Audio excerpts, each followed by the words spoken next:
আচ্ছা আচ্ছা কও তোমার ব্যাপারটা আমি বুঝলাম না। কি ব্যাপার? তোমরা হ্যাঁ দুইজন মানুষের না ঘুমাও না, হ্যাঁ দুইজন মানুষের ভিতরে একজন মানুষ কম্বল গায়ে দিয়ে রয়েছাও, আরেকজন মানুষ কম্বল গায়ে দিয়ে রয়েছাও না। ভিডিও করবো না আরে, নাকি? তুমি যে উদলা গতর হয়ে রয়েছাও মানে কি এটার মানে? তুমি উদলা গতরে এটা কম্বল গায়ে দিয়া মোবাইল টিপতে আছে, মানে মামুর ঠান্ডা ধরছে। এটা আমি সিস্টেমটা আসলে বুঝলাম না। সিস্টেমটা এটা বোঝার বাইরে হয়ে গেছে গা আসলে।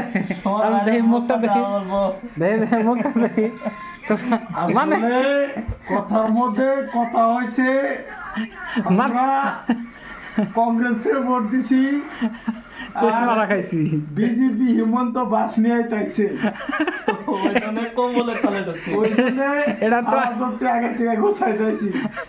এই যে- আপনারা এই যে- দুই ডিস্ট্রিক্টের সবাই রেডি থাকে। না না ঠিক আছে, সেই জন্য তুমি কম্বল গায়ে দেখে রয়েছাও।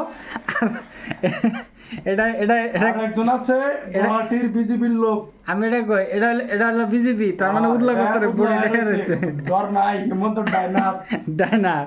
আর তুমি কংগ্রেসের লোক। ভোটটা দিছি কংগ্রেসে, হেমন্ত বাসটা নিয়ে আইতাইছে। আর বেশি কিন্তু আমি কইতে চাই না, দাও দাও কম্বল গায়ে দাও। ভুল হইলে আমাকে ক্ষমা করে দিয়েন। হ্যাঁ হ্যাঁ কম্বল গায়ে দাও, কম্বল গায়ে দাও। কিন্তু তোমার সিস্টেমটা আশ্চর্য হয়ে গেছে গা। চাকু হাসপাতাল চালু করো।